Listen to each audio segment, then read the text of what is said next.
我说一句难听点的话，因为你是个男的，我就说点难听的。我现在用这么几个字形容你，6个字：烂泥扶不上墙。我扶不扶得上墙，以后你就知道了。张绍刚又搞不清位置了，不仅对求职小伙冷嘲热讽，还企图阻挠老总们对求职者产生好感。可偏偏小伙实力出众，直接让那些平时与张绍刚同一战线的老总们纷纷改变立场，转而支持求职者。最终结果可想而知。刚从澳洲的悉尼回来，双硕士学位，艺术品管理硕士，市场营销硕士。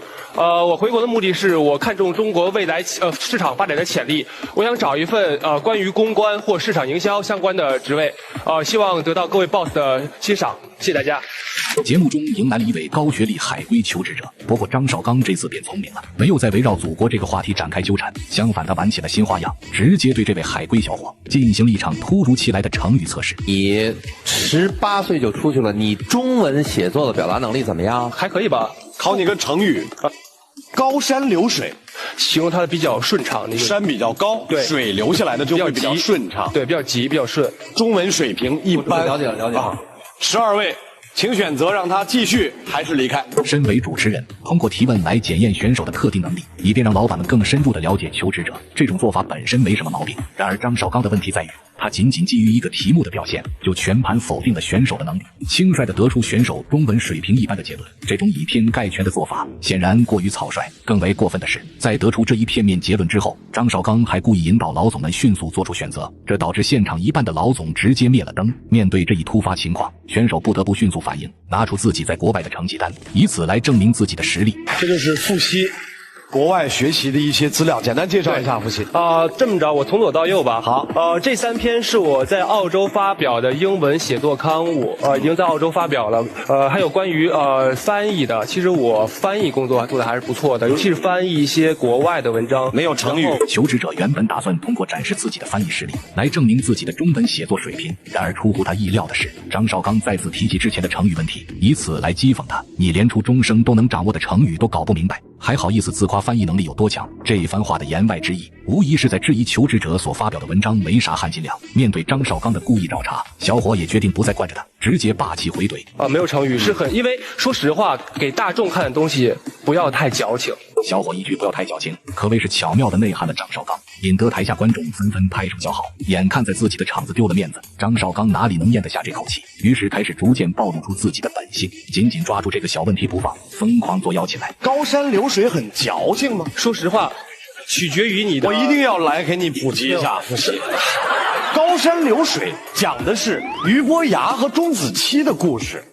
这2个人啊，琴嘛，哎呀，琴瑟相和，然后以后用高山流水来说明的是知音难觅。身为求职节目主持人，本应该尽力促成求职者和老板们的合作，然而张绍刚为了挽回刚才丢失的面子，紧抓着之前的小问题不放，执意要教育对方一番。但没想到求职者不按套路出牌，在张绍刚滔滔不绝地说了一堆之后，小伙直接回了句：我知道。一句我知道，直接对着张绍刚难受至极。你刚才怎么不知道？所以说我刚才问你高山流水是一个整体，但是如果你要只问我高山流水的话，太局限性。我感觉这高山流水可以形容很多不同的事情。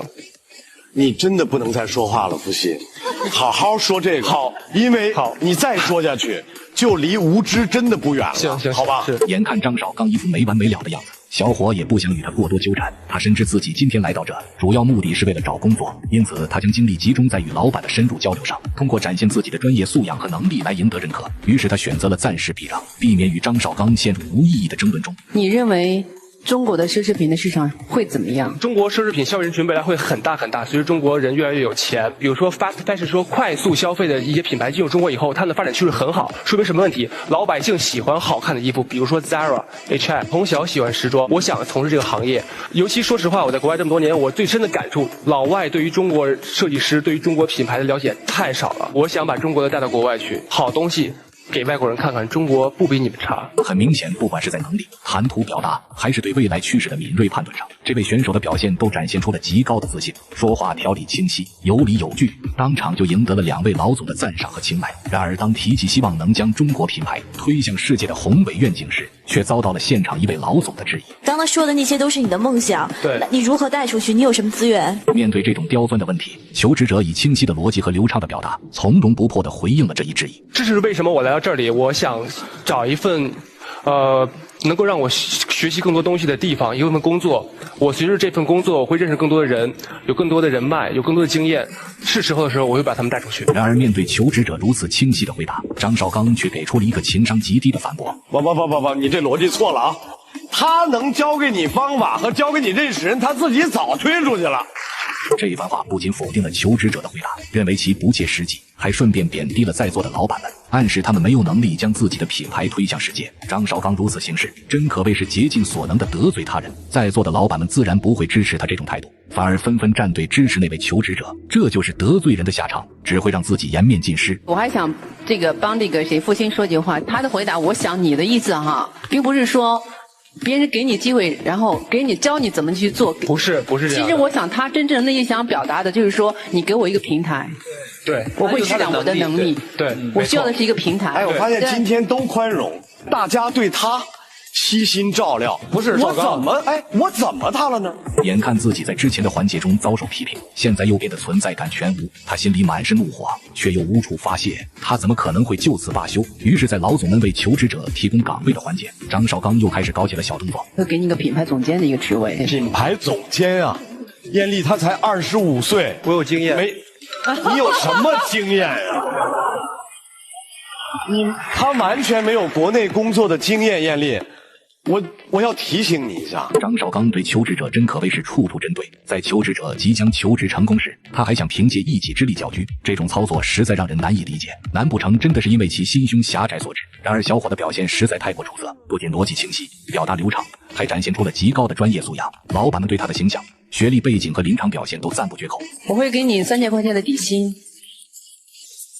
然后其他的收入，然后是3个月的试用期。试用期以后的全职呢？全职要看你的表现。我想帮你争取点待遇。我说实话，对薪金待遇的要求不是，因为我看重的是未来我的一个，我如果做得好，我相信马老师以后会给我更高的工资。好，因为我今天就是一个什么都不是，我摆清我的位置。眼看局势已经明朗，张绍刚决定转变立场，站在求职者这边，试图为他争取更好的薪酬待遇。然而出乎他意料的是，这位求职者做人非常踏实，并没有配合他的表演。当看到自己的好意被求职者婉拒后，张绍刚也是被彻底激怒了，当众对小伙开始了人身攻击。我说一句难听点的话，因为你是个男的，我就说点难听的。我想帮你争取点待遇，最后你给我叨叨了这么多天。我相信，我现在用这么几个字形容你，6个字。